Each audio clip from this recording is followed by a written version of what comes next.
ताकतवर यूरोपीय बादशाहों के अलावा उमरा के तबके के बेशुमार सरदारों ने अपने तौर पर सलीबी जंग के लिए जबरदस्त तैयारियां की। यहाँ तक कि जर्मनी और फ्रांस के कोने कोने से सलीबी जंगजुओं का सैलाब उमड़ पड़ा। जर्मनी के बादशाह कर्नल और फ्रांस के बादशाह लोई अपनी सल्तनत के इंतजामात के लिए नायब मुकर्रर करने के बाद जंगजुओं के जराल लश्कर को लेकर कुस्तुनतुनिया की तरफ रवाना हुए। इस लश्कर की तादाद 9 लाख के लगभग थी और इनमें 50,000 औरतों का भी एक लश्कर था। अब यूरोप से निकलकर ये लश्कर कुस्तुनतुनिया में कायम किए हुए थे।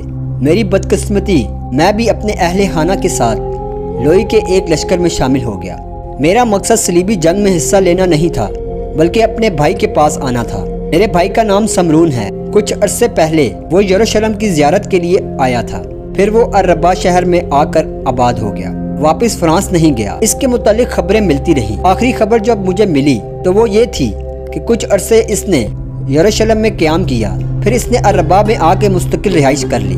वो घर के 3 अफराद हैं। हमारा इरादा था सलीबियों के लश्कर के साथ सफर करते हुए हम भी इन सरजमीनों में दाखिल हो जाएंगे। सलीबी जब जंगों की इब्तिदा करेंगे हम वहाँ से निकलकर अरबा में अपने भाई के पास चले जाएंगे। मगर अजीज, इस लश्कर में रहते हुए यूँ जानो कि हमारी बदकिस्मती की इब्तिदा हो गई। सलीबियों के 9 लाख लश्कर में जो औरतों का 50,000 का लश्कर था, इसमें यूरोप की मानी हुई औबाश, बदमाश, फहाशा और बेआबरू औरतें भी शामिल थीं। इनके अलावा कुछ इंतहाई सरकर्दा औरतें थीं। इनमें से पहली फ्रांस के बादशाह लोई की बीवी मलका एलस थी। औरतों का लश्कर भी 7 सरबराह औरतों ने तय किया था। यूरोप से इस कदर लश्कर, जिसकी तादाद 9 लाख के करीब थी, वो इन औरतों की वजह से भी जमा हो गया था। इन औरतों के लश्कर की सरबराह औरतों ने खुद शर्मो हया की तमाम हदों को तोड़ दिया। इन्होंने लश्कर में शामिल दीगर औरतों को शहवत रानाई और बदकारी पर आमादा किया, बल्कि खुद भी इन गुनाहों में सबसे बाजी ले गई। दरअसल इस लश्कर में सबसे बुरी बात यह थी कि 9 लाख के सलीबी लश्कर में जो 50,000 औरतों का लश्कर शामिल हुआ था, इसमें बेशुमार फहाशा, बेआबरू औरतें भी शामिल थीं। अक्सर नौजवानों को इन औरतों की वजह से ही जंग में हिस्सा लेने की तरगीब दी। ये सारी बदकारी मलका एलस और इसके साथ मौजूद औरतों की वजह से शुरू हुई।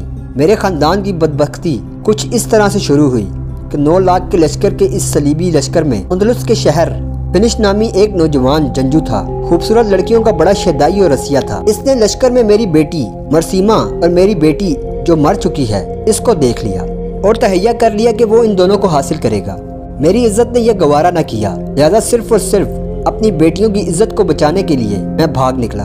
हम कुछ इस तरह से भागे कि किसी को खबर न हुई। फिर फासला हमने बगैर किसी खतरे से तय कर लिया, लेकिन हमें यकीन था कि हमारा ताक़ुब जरूर किया जाएगा। वही हुआ जिसका खदशा था। आखिर वो फ्रांसीसी सलीबी नाइट जिनका तुम लोगों ने खात्मा किया, वो हमारे ताक़ुब में निकल गए।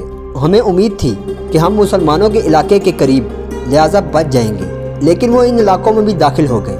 हम खौफजदगी की हालत में अरबा की तरफ जाने की बजाय रास्ता भटक गए और इस नाले के किनारे सरकटों के झुंड में जहाँ तुम लोगों से हमारी मुलाकात हुई, इसके बाद जो हुआ मेरे अजीज तुम लोग खूब जानते हो। कार्लोस जब खामोश हुआ तो शमसुद्दीन ने इसे मुखातिब किया। मोहतरम कार्लोस, आप बिल्कुल मुतमईन रहें। मैं अभी थोड़ी देर तक भाई से जाकर बात करूंगा। अरबा शहर में रहने वाले कुछ लोगों से राब्ता करेंगे और आपके भाई को तलाश करेंगे। फिर आपको बाइज्जत तौर पर आपके भाई के घर मुंतकिल कर दिया जाएगा। शमसुद्दीन की इस गुफ्तगू का जवाब कार्लोस देना ही चाहता था। भाई शमसुद्दीन, अगर तुम दोनों भाई बुरा ना मानो तो हम एक बात कहें। शमसुद्दीन की बजाय खतलक बिन ज़ैद बोल उठा और मसीमा को मुखातिब करके कहने लगा, मेरी अजीज बहन, हम दोनों को भाई भी कहती हो और साथ में ये भी बात सोचती हो कि हम बुरा मनाएंगे। तुम कहो, तुम जो कहना चाहती हो। खतलक बिन ज़ैद के इन अल्फाज पर मसीमा को हौसला हुआ। फिर दोनों की तरफ देखते हुए वो कहने लगी, जैसा कि हमें बताया गया है कि शमसुद्दीन तुम मुजद्दुद्दीन के सगे भाई हो, जिसे तुम अमीर कह के मुखातिब करते हो।